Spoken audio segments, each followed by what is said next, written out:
Fish Dude here, and today we are talking about Ice Barriers. Ice Barriers is one of my personal favorite decks, and surprisingly, it hasn't been getting much attention.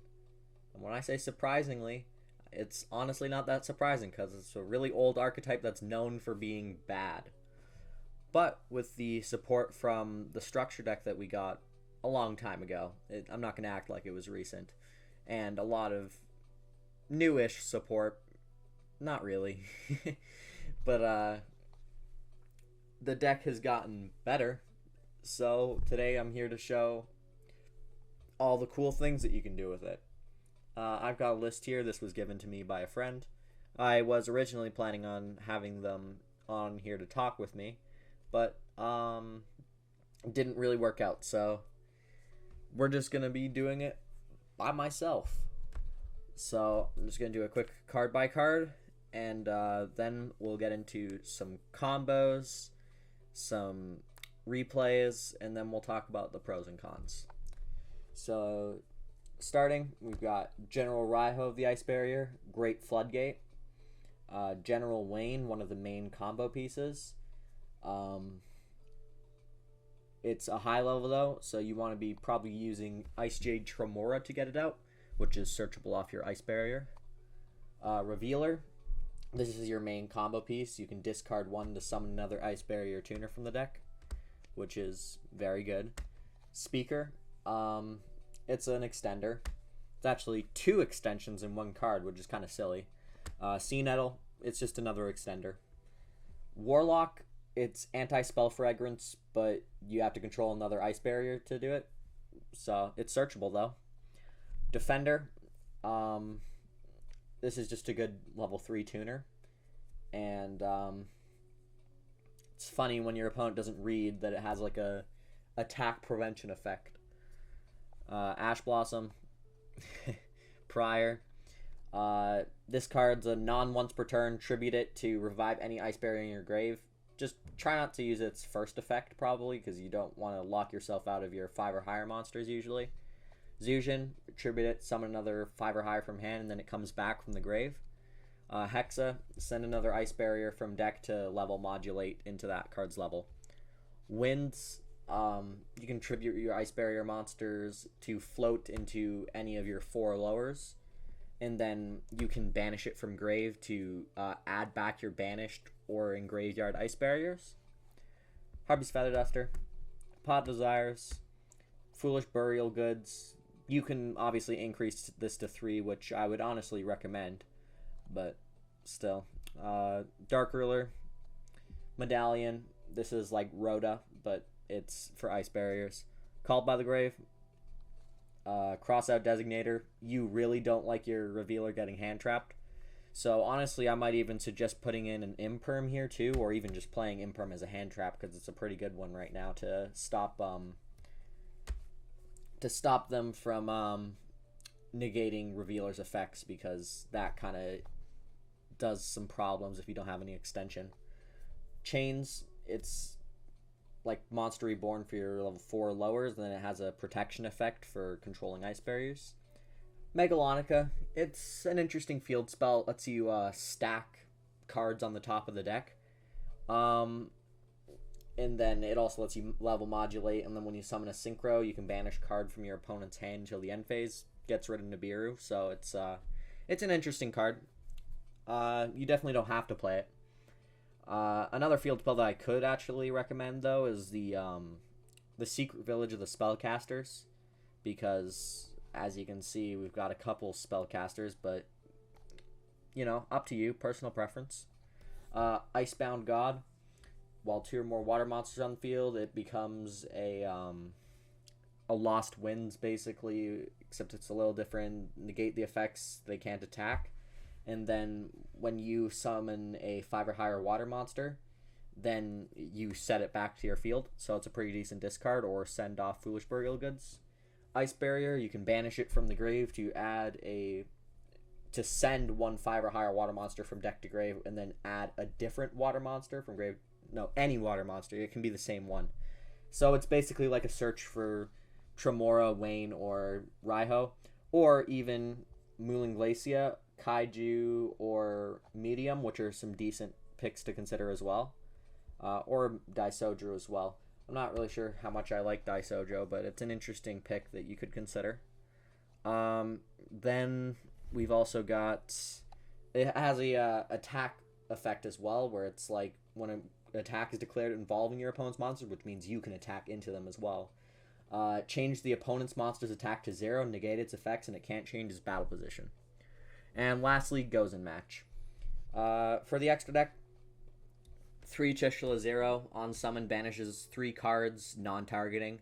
When it's destroyed, you summon the regular Trish from your deck, and have the effects of any, or have the attack of any of your opponent's monsters and negate their effects. Chengying, it's just good because you banish a lot of cards, and opponents usually banish a lot of cards as well. Trishula, you know, it's a classic. Dragite, it's a spell negate. White Aura Whale, it's a board wipe on summon, which is pretty cool. It makes 2 attacks, inflicts piercing battle damage, and when it's destroyed, you can banish another water from your grave to summon it back as a tuner. Coral Dragon, it's decent to just draw an extra card when you're going into Chengying. Bahamut Shark, summons totally. Stealth Kraken, it's a great rank 4. You can destroy water monsters your opponent controls. Everything becomes a water, which is a great combination with Gozen. And it floats into these 2 when it dies, and then these 2 float back into the Kraken when they die. So, then Abyss Dweller, we've seen this card. It's tier limit format. We gotta be running Abyss Dweller, and it's a water, so it works. Marincess Coral Anemone, sorry, bad pronunciation. But you can target a water with 1500 or less attack and grave, summon it back, and then it locks you into waters. But you can summon back a Prior, and then Prior contribute itself to get another Ice Barrier, so it's a cool little combo there. And it's also great for link climbing. Bubble Reef, this lets you use your tokens as link material, basically, and you can sit on it for a turn as well to like draw 1 or 2 cards possibly.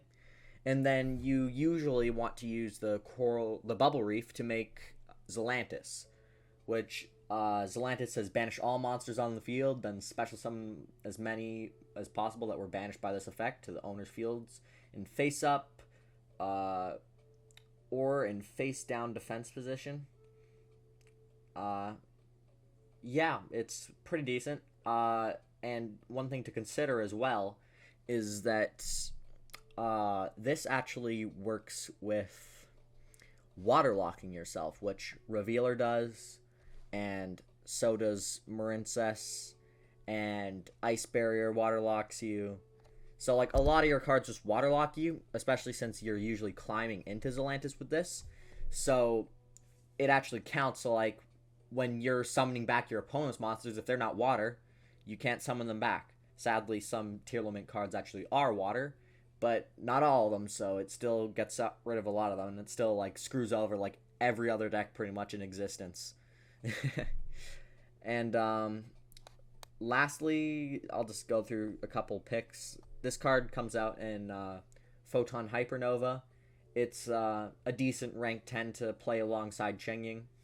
I probably would recommend playing both, because usually I think you can go into like around 2 10s per game. Then as well, we've got Strategist.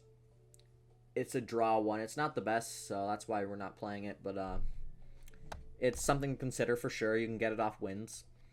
Daisojo, it says when it's normal or flip summon, change it to defense position, and then your Ice Barriers can't be destroyed by spell traps.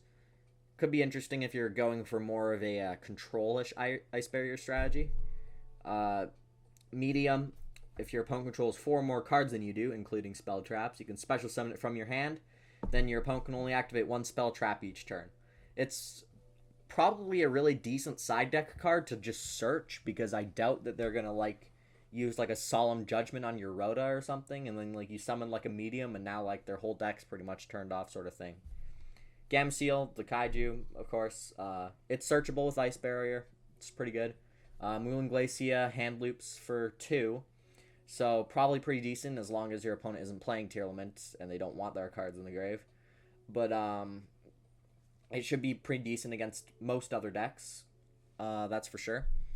So yeah, I'd say that that's how I'm playing Ice Barriers, or my friend is at least.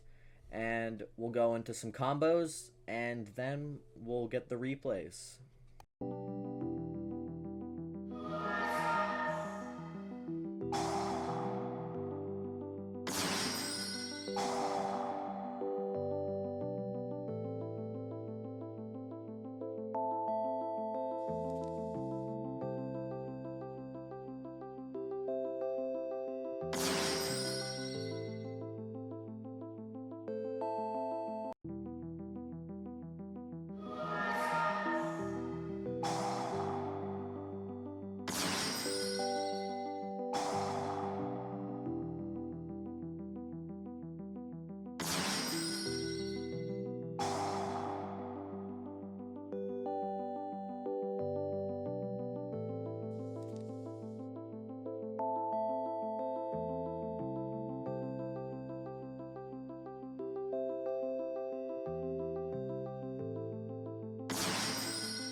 So are ice barriers as bad as you thought?